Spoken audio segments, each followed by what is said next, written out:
Bonjour à tous, les anecdotes qui suivent proviennent exclusivement des bonus du Seigneur des Anneaux, les Anneaux de Pouvoir, disponibles sur Prime Video. Elles sont reprises et traduites ici de leur version anglaise, beaucoup plus précise, en format audio et vidéo afin de les rendre plus accessibles à tous. La plupart des détails et explications racontés ici sont extraits du Seigneur des Anneaux, et plus particulièrement de son prologue concernant les hobbits et des appendices A à F. Si vous aimez, n'hésitez pas à vous abonner pour plus de contenu en rapport à la série. Bon visionnage. Les anecdotes de l'épisode 8, Alliés. Alors que Lindon est construit pour s'intégrer avec élégance à la beauté de la nature, le but des régions est avant tout de fusionner ses formes naturelles avec une vision plus grandiose, faire écho à la gloire de Valinor lui-même, ainsi qu'aux grandes villes détruites au premier âge. La forge de Celebrimbor est avant tout fonctionnelle, mais incorpore toujours des éléments organiques tels que des références au hou, la plante homonyme des régions. Les engrenages qui aident à alimenter le soufflet sont une contribution récente des nains. Les parchemins de la tour du roi sont elfiques, ou bien influencés par les elfes, et stockés ici pour être conservés en lieu sûr. Il y a des artefacts dans cette tour qui remontent au premier âge et aux héros des Édins. Gil-galad porte sa grande lance, appelée Aeglos.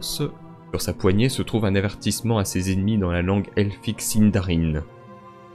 Rhûn est une terre reculée à l'est de la Terre du Milieu. Son territoire s'étend loin, bien au-delà des limites connues. Les semi-hommes sont perspicaces et sûrs de leur cible.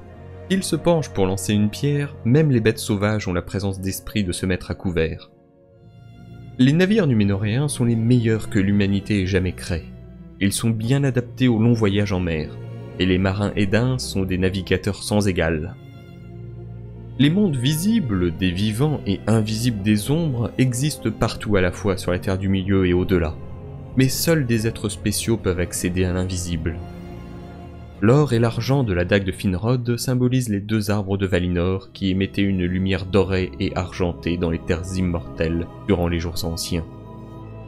Rien n'est mauvais au début.